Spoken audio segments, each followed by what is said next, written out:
Hi, good morning everyone. Thank you for joining us on Periscope. I am Lily. I am with San Antonio Water System, and I am here at Rainbow Gardens on Bandera Road, and I'm with Heather, one of our conservation specialists, who's going to be talking to you today about picking the perfect plant. So in addition to that, we'll have some tips, and she'll talk to you about our rebate coupon. We hope you enjoy it. Ask lots of questions. You can also swipe either device on your Android or your iOS device. There's a different swipe, but you can swipe to share. And of course, we appreciate your hearts. So hope you enjoy it. Ask lots of questions again. And I'm going to step out of the frame and let Heather tell you all about that. Thank you, Liliana. Hi, I'm Heather Ginsberg. I'm a conservation consultant in the conservation department at the San Antonio Water System. So today I'm going to talk to you about picking the perfect plant at a nursery. But before I do that, I just want to stress the importance of doing your planning before you come to the nursery. Preferably have your bed marked out, know how big it is, and research the plants that you think you want to buy, and pay attention, most importantly, to their mature width and their mature height. You do not want to overcrowd your garden. If you do that before you come to the nursery, your garden will certainly have a higher success rate and less crowding. On our website, gardenstylesa.com, we have a landscape design center on there that has several different bed designs, examples with plant lists and everything that you can do prior to coming to the nursery, that even gives you a shopping list as well. This one that I pulled up is our conservation manager, Dana Nichols, did this design of a rain garden. And most of the plants in Dana's design I have here on the table with me today. So this is really going to help you envision your bed, know your spacing, and know how many plants that you need before you get here. Because I will speak for myself and say it can be really distracting when you come to an incredibly beautiful nursery like this that has so many blooming beautiful plants and you just want them all. The reality is you probably can't fit them all, so you want to stick to a plan. When I come to the nursery, I usually have in mind, like I said, the plants that I want, and then I pick them. I try to pick the best ones in the pile. So this is my all-time favorite plant, Greg's Blue Mist Flower. This plant is magical. It attracts so many butterflies. Kids love it. Favorite, favorite, favorite. This one here, it's healthy. The roots, the roots are pretty intense, but they're also new. There's no thick ones. There's no whirling of roots around the plant. This one looks healthy, but I tell you why I wouldn't pick this one.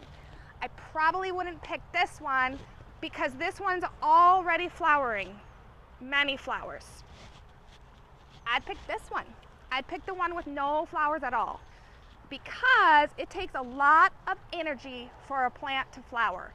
And when I get my plants home, I want to plant them, and I want them to focus on establishing their roots happily in the soil first, and when they're happy, they will certainly flower. So try not to get distracted. Quick question. Yes, sir. Are all these low water use plants? Every plant on this table is native to Texas. Every plant on this table that I chose today is drought tolerant. Well, I guess I should say that Dana chose in her rain garden design. These also happen to be some of my favorite plants. This is Blackfoot Daisy. I love this plant. Don't overwater it though, it will die. This plant I have in my backyard in lieu of grass. This is a Texas native plant called frog fruit. A lot of people think of this plant as a weed. It grows on the roadsides in Texas without any care, which is why I wanted it. And so it can take foot traffic. It's very drought tolerant, and it's a very important nectar source for butterflies when a lot of other things aren't flowering. It has these beautiful little white flowers that butterflies love. This plant, Turk's Cap, another incredible wildlife plant. It's pretty cool because it can take a lot of sun and a lot of shade. I love native grasses in a garden because it's the native grasses that bring movement to your garden. They move with the slightest breeze. They're beautiful. They bloom in the fall. I think including native grasses in your garden is always a plus. So for those of you that might be just joining us, welcome to our Garden Scope. We do these every Thursday at 10:30. My name is Heather Ginsberg and I work for SAWS Conservation Department as a consultant. Today we're talking about picking the perfect plant at a nursery. So I'm just giving tips about what to look for. You do not want the plant to have big, thick roots whirling out the bottom of the pot, or when you have a quick peek, you want the roots to look nice and fresh and new. Usually they're kind of like a white color, and you don't want it to smell, you don't want to have a strong odor either. Healthy, awesome, delicious. The other thing I look for when I'm picking a plant is no signs of a pest issue, a fungal issue, any kind of disease like that. If there's a lot of spots on plants, or it doesn't have any signs of active new growth, and there's just weird things on the leaves, I don't pick it. Because even if the plant's on sale, I don't pick it, because you know what, I could get a really good deal on that plant and take it home, and it could kill my whole garden bed with whatever pest that it may have. So you definitely want to have a good look for nice new growth, nice green leaves, no weird spots or anything that, if anything looks suspicious, just don't get it. Go get a different one. Yes. So we're at Rainbow Gardens on Bandera Road. They are one of our partnering nurseries with our Water Saver Landscape coupon.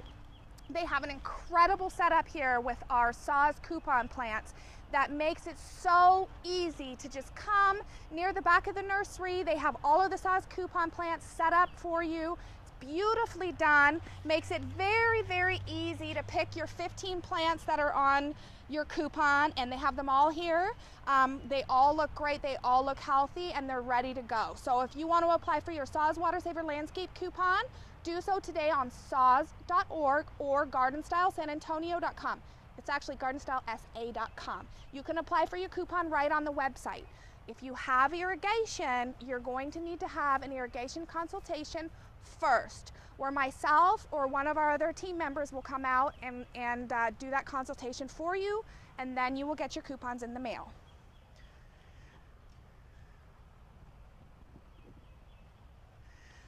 So come on down to Rainbow Gardens on Bandera Road.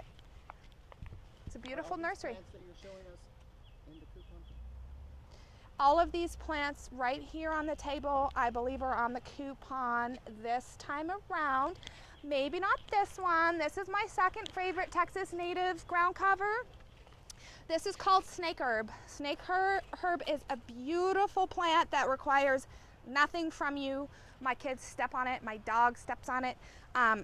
It's just super tough as nails. It can handle a remarkable amount of shade and also full blasting sun. When it flowers beautiful little purple flowers. I love it. There's a lot of plants on our coupon, a lot of plants. It is overwhelming sometimes to choose the ones that work for you, which is why, again, go to our website, gardenstylesa.com, and go to our Landscape Design Center, where you can plan one bed at a time, see what fits your space, see the plants that appeal to you, and come with a list to get them. There's also succulents and structural plants. These ones are more leafy and fresh that I have on the table here, but we also have several structural architectural plants on our coupon. This is a sago palm, beautiful choice for San Antonio. It doesn't require much care. It's an ancient plant. They say that this plant was around when the dinosaurs were here. Beautiful plant, but do be careful if you have pets, because the female plants, when it goes to seed, they're poisonous, and they can harm or kill your pet. So please be mindful of the plants that you choose from the coupon if you have pets, and do your due diligence on which ones to get. If you have a dog, I would not get this one, but I don't have a dog and I love this one.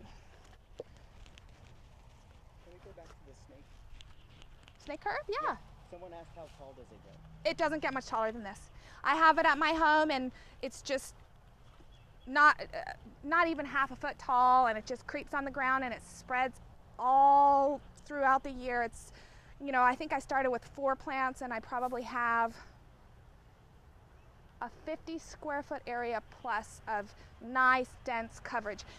These plants are very important because they can save you money on mulch. Plants like this, consider them living mulch. Consider them green mulch. When you plant a ground cover underneath your taller plants, that ground cover becomes your mulch. Mulch covers the soil, keeps moisture, suppresses weeds.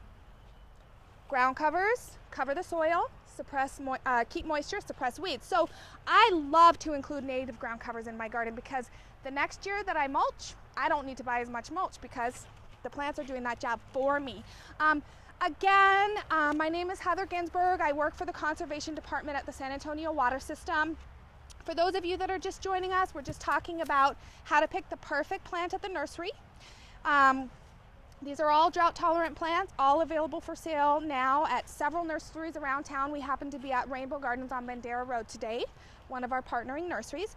I did want to touch again on spacing of your plants.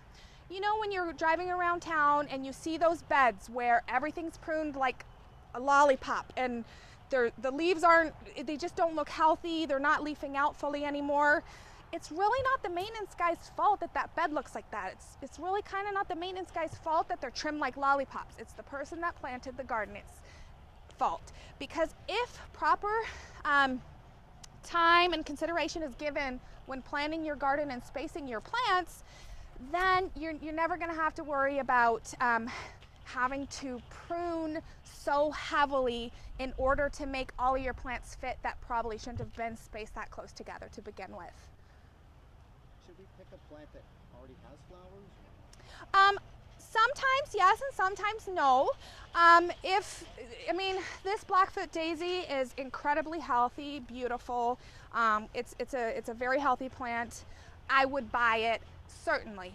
But if there was one beside it that didn't have any flowers yet, I would buy that plant. The reason why I would buy the plant that doesn't have flowers yet is because it takes a plant a lot of energy to go to flower, a lot of energy. And when I plant my plants, I would prefer for them not to have any flowers or be in the stage of about to flower because I want my plant to focus on root growth first. So thank you all very much for joining us today on our Garden Scope. It's a pleasure being here with you here at Rainbow Gardens on Bandera Road. We look forward to seeing you guys next week at 10:30. We hope you'll join us. If you have any questions for me or any member of our conservation team, you can reach us at gardenstylesa.com. If you have a question for me, you can reach me at heather.ginsberg@saws.org.